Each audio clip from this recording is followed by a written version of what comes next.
Hey guys, it's Lance at Mac Sound Solutions, and today I'm going to walk you through setting up your brand new Mac Mini from scratch. If you bought the base model, that's what this is really about, getting all of your user data onto an external drive so you're not eating up your 256 gigs. I personally have the base model with 16 gigs of RAM and the 256 gig internal drive, and I'm running a 2 terabyte external drive, and it gives me so much more space than the internal storage. And of course, I had to buy the enclosure and the NVMe. I'm using a ZIKE drive and I'm using an Oracle NVMe. The links are in the description for that. And today's sponsor is FlexisSpot. FlexisSpot sent me a E6 standing desk, and this thing is built like a tank. Here I am putting it together, and there it is. Wasn't that easy? And man, is it nice. It is rock solid, and it's got a beautiful bamboo top. You can store 4 different height settings, and it has a safety mechanism, so if it's going down and it bumps into something, it stops going down. It also came with locking wheels, which I really like because I'm going to be able to rotate the table when I want to. Now I'm going to hit my standing preset, and I really like the fact that I can get out of my chair and stand for, half an hour and then sit back down, and everything just gets moved with it. And you can have a full glass of water on here or your coffee. It's not going to splash around. It's going to be very steady and solid. It can handle up to 352 pounds of weight, has a beautiful durable bamboo top, powerful dual motors, and a height adjustment of 24.4 inches to 50 inches tall. And you can get them in different colors and different sizes. Link in the description with a discount code. I have 2 of these now and I highly recommend them. And if you're looking for a solid office chair, the FlexisSpot OC6 can handle up to 500 pounds and is highly adjustable. The arms adjust, the height adjusts. Very few chairs get actually high enough for me. I'm 6'1", and I really like the fact that this chair gets up as high as I need it to be, and it's super comfortable. And if you need to take a little break, you can go into lounge mode. Overall, I'm really happy with this setup, and I'd like to say thanks to FlexisSpot for sending out the E6 Max Bamboo Dual Motor 3-stage standing desk and the FlexisSpot upgraded OC6 500-pound big and tall office chair.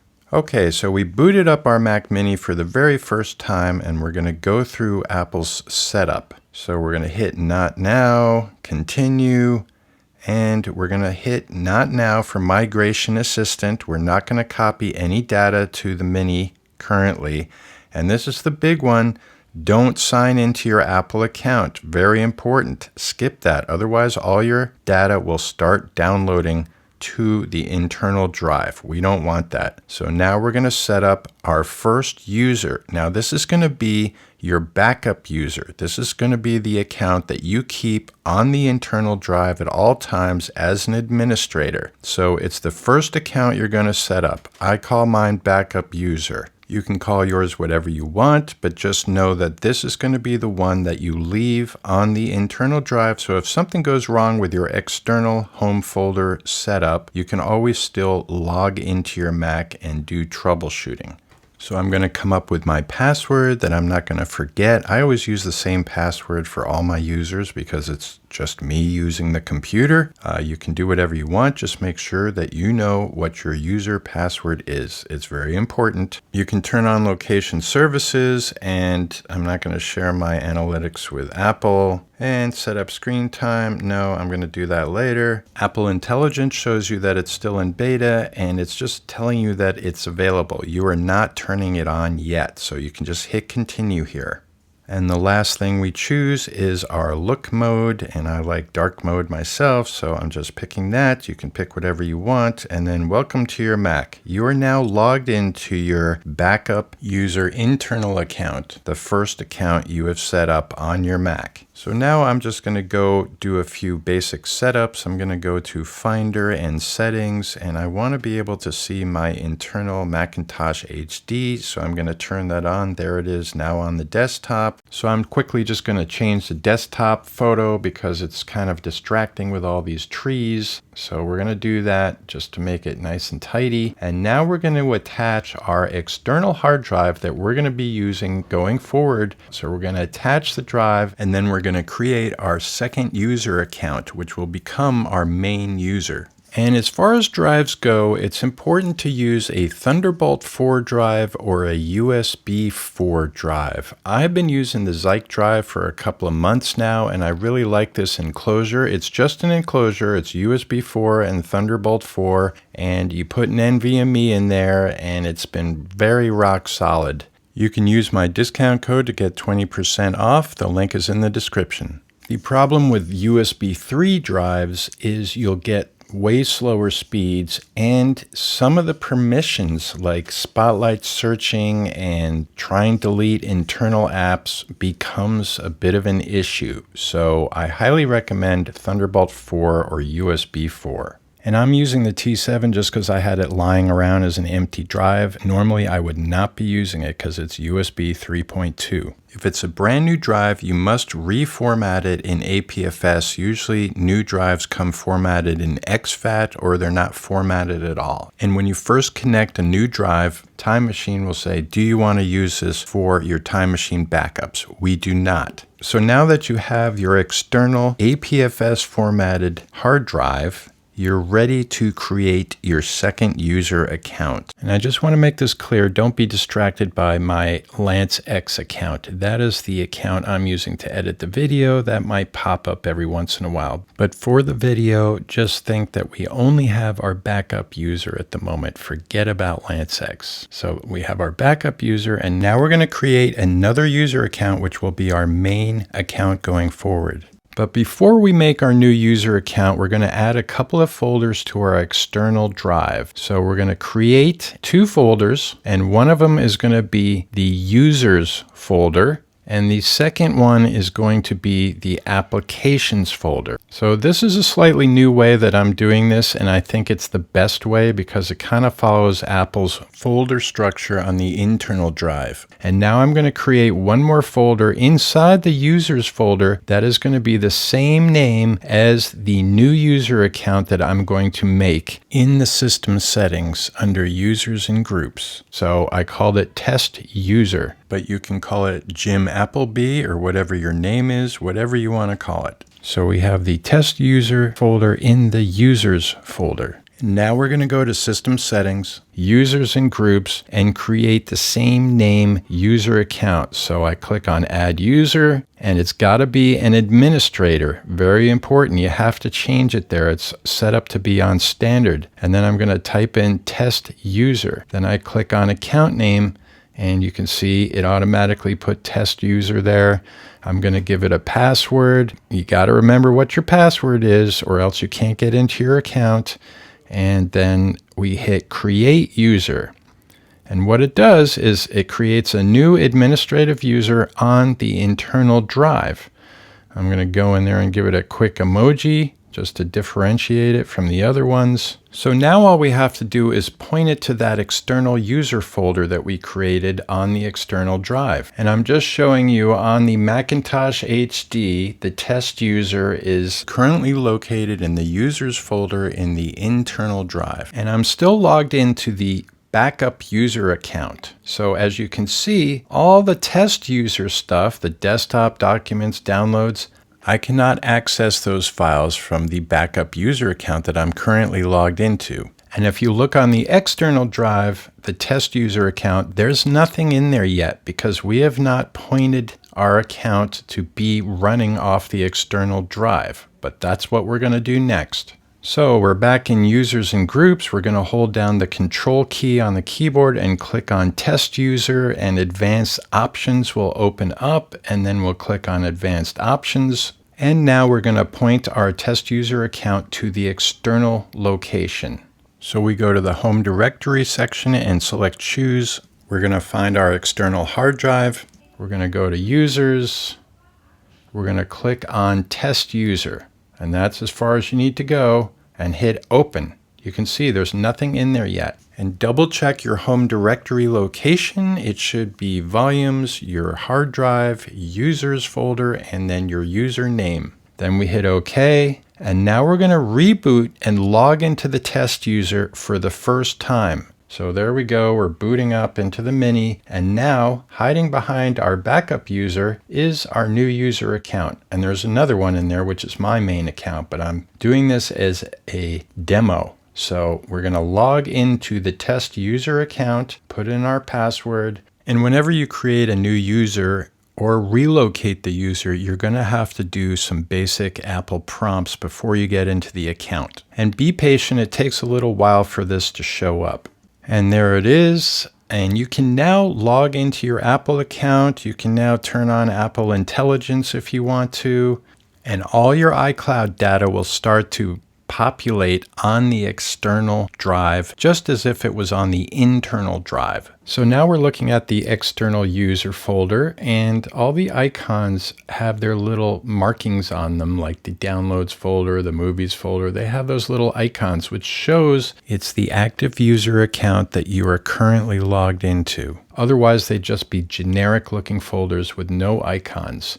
Now I'm going to go to View and let up on Show View Options. And I'm going to go in there and turn on Show Library folder. This is the user library that resides inside the user folder. And in different views, it kind of pops up in a different location. So now I'm in List View. There it is, Show Library folder. And as you can see, it is now visible in the user folder. And it wasn't before. Apple hides that folder from you, but I like to keep it visible at all times because things like sample libraries and stuff get stored inside the library folder, and you can't access it if you can't see it. And now we're going to go back to our internal users folder and delete the one that we have now moved to the external drive. Make sure you're on your Macintosh HD, and then we can go and delete the user test user while keeping our backup user that we set up initially when we first turned on the computer. So if we ever have problems with our external user account, we can always get into our computer with our internal backup user. Now we're going to talk about our applications. Apple installs an applications folder with the operating system. You cannot delete these apps. You cannot move these apps. They are part of the OS. And I'm talking about Mail, QuickTime, Time Machine, Calculator. This is basically all the Apple apps they give you when you install Mac OS. And they only take up 1.13 gigabytes. Any apps that you download from the App Store can be moved or downloaded to the external applications folder. You do not have to keep those on the internal drive, just these system apps, which only take up a tiny bit of space.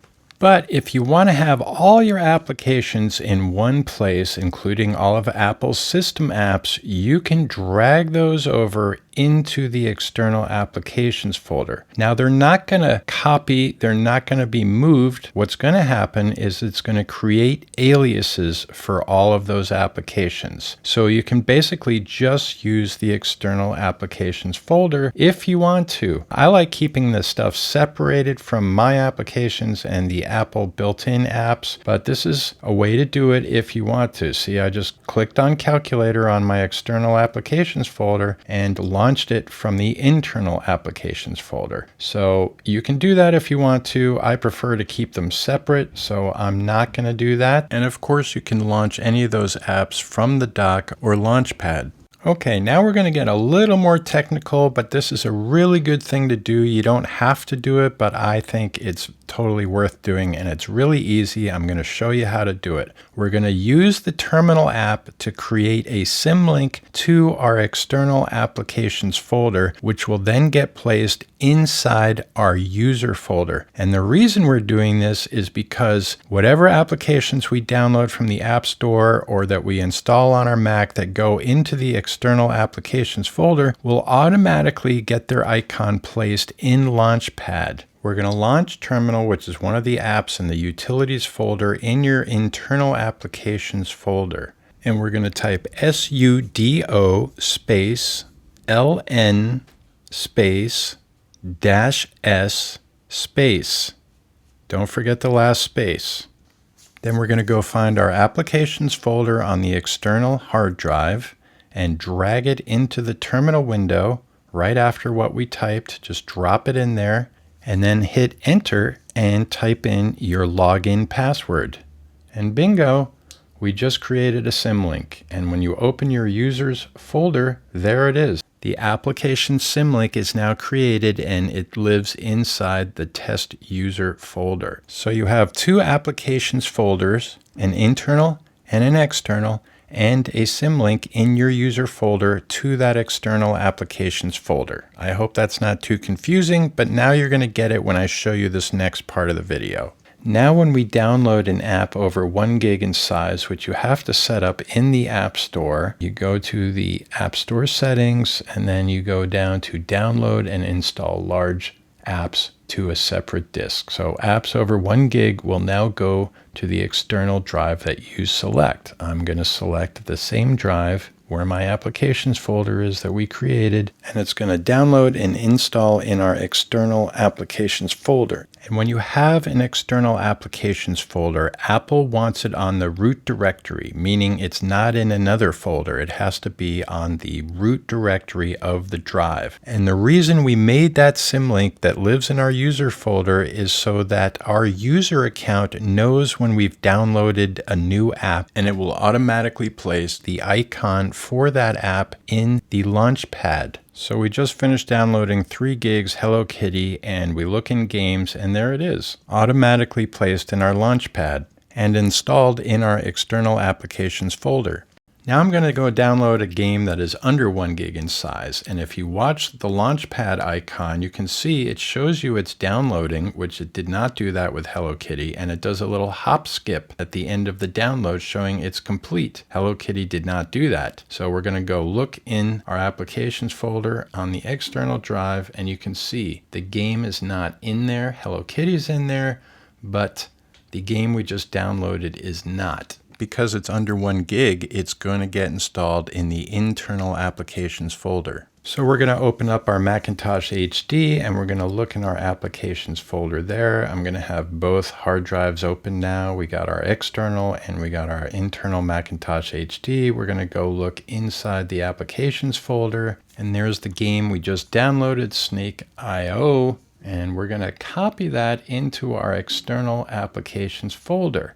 And now here's an issue. I have no problem copying it over, but if I want to go delete it now from the internal Macintosh HD, I put in my user password, I'm an administrator, but it will not let me. It says I don't have permissions, and there's nothing you can do. You can't go in and change permissions. You're still going to get the same error. And the reason is I'm not using a Thunderbolt 4 or USB 4 drive. I'm using a USB 3.1 drive, and somehow that seems to limit your permissions. The only way to delete Snake.io now is to log into my backup internal user, and then I'll be able to delete it. Messing around with permissions on the drive and on the application did absolutely nothing. No matter what I did, I couldn't delete it. Now, if I logged into my external user account on my ZIKE USB 4 drive, I would be able to delete it and was able to. But if you're using a USB 3.2 drive, you're going to run into some permission issues. And I'm not sure why, but it seems like it really needs to be a Thunderbolt drive. And that's what I said at the beginning of the video. And as you can see, no matter what I did, trying to mess with the permissions here on the Get Info box, I was not able to delete the application that installed on the internal drive. To delete the app, you're going to have to log into your internal user and delete it from there. And one thing to know about using an external user that's very important. Anyone logged into your computer can access the external user's account. So if you're not the only person using your computer, you will probably want to encrypt your external drive so that somebody else cannot get into it. In fact, anyone that steals your drive can also get into your data. So it's a very good idea to encrypt your drive. I have a video on how to do that. It's called Encrypt Your Home. I highly recommend you watch the whole thing because it shows you how to do it. And the one catch, you have to log into the internal user first to be able to get your drive to mount. Then you can log into your account. But this protects your data. Otherwise, your data is there for the taking. And another way to protect your drive, as opposed to encrypting it, is you can go into Get Info on the drive, which is Command I, and you can go in there and change the permission settings. So I set the permissions with the T7 1 terabyte to only allow the test user account to access it. So only the test user can get in there. You can see I get this little warning because I'm logged into a different account. The folder T7 1 terabyte can't be opened because you don't have permission. And this works for the computer that you're plugged into, but I did move my drive to another computer and I was able to get in there. So I don't know why the permissions didn't translate over to the other computer. So I still have to play around with this some more. Maybe I'll make a future video about it. But if the drive is encrypted, only you can get in there with a password. Otherwise, no one can get that data. Okay, thanks for watching. Please subscribe to my channel. Give me that thumbs up. I do my best to answer everybody's questions in the comments, or if you have a problem, I will try and help you out. I'm not always available. I do have a job aside from my YouTube channel. I do my best to try and reply and help you out if you have issues or if you have a question. So please subscribe to my channel, give me that thumbs up, and I will see you on the next Mac Sound Solutions video.